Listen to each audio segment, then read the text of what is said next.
რა მომწონს ჩემს პროფესიაში?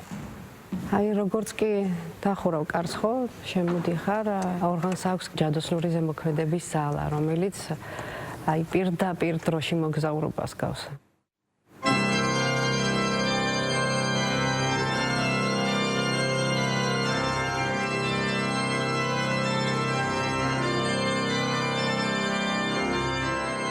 შეგიძლია უცებ მოხდე ბაროკოს ეპოქაში, უცებ მოხდე მესიანთან, უცებ მოხდე თუნდაც შუა საუკუნეების მუსიკაში და კომპოზიტორებთან აბსოლუტურად სხვა ემოციას, სხვა განზომილებაში გამოგზაურებს. მისი ეს მოგზაურობა 90-იან წლებში სრულიად დაუგეგმავად დაიწყო. საფორტეპიანო ფაკულტეტის პირველ კურსელი ორგანის კლასში აირჩიეს, რომელსაც ქალბატონი ეთერ მგალობლიშვილი ხელმძღვანელობდა. ლია ბაიდოშვილი იხსენებს, რომ ამ დღემ მაშინ ყველაფერი გადაწყვიტა. პირველივე დღესვე მივხვდი, რომ ეს იყო ის, რისთვისაც არ ვიცი, შემთხვევითობის პრინციპით, რისთვისაც ალბათ ღირდა მუსიკის გზაზე შედგომა. და ქალბატონ ეთერთან ურთიერთობა შემდეგ საორგანო სამყაროს ფერების გახსნა იყო აბსოლუტური შოკი, აბსოლუტური სხვა ინტერესი იმ 90-იანი წლების ბოლოს და მუსიკის კარი სხვაგვარად გახსნა.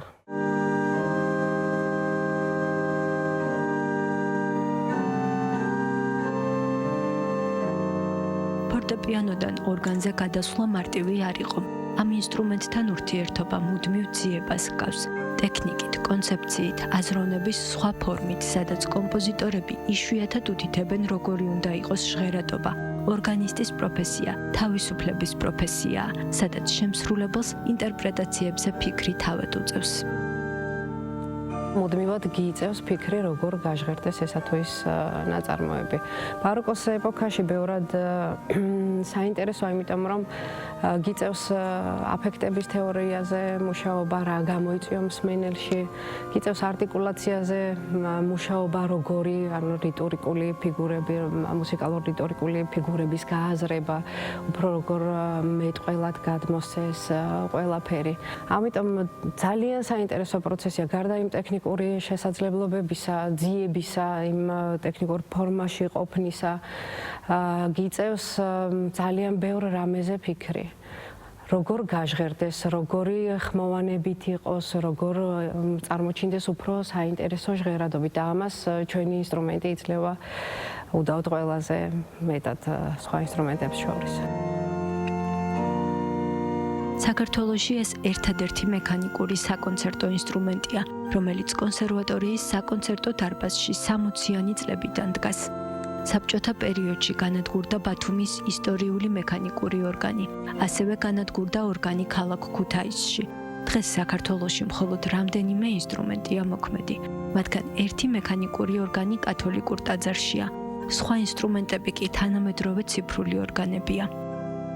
ამას სახლში ვერ გააკეთებ ფორტეპიანოსთან და თან იცით რა, აი სტუდენტები ახლა რომ რაღაც ტექსტს არჩევენ, თქვათ ფორტეპიანოზე, მე კარგად ვუკრავდი სახლში და აბსოლუტურად სხვა ტექნიკა, აბსოლუტურად სხვა, მაგალითად მანუალებზე რაც შეიძლება გადანაწილდეს, იქ უბრალოდ გადაჯვარედინება ხდება და მე რთულია.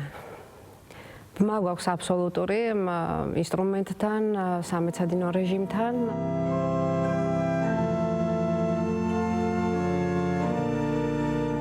ლია ბაიდოშვილისთვის ეს პროფესია შემთხვევით დაწყებული, მაგრამ გამორჩეულად გააზრებული გზაა. გზა, რომელიც მას არა მხოლოდ მუსიკასთან, არამედ დროსთან და საკუთარ თავთან აკავშირებს. დახურული კარის მიღმა კი ყოველთვის რჩება სივრცე, სადაც დარბაზი ცარიელი აღარ ჩანს.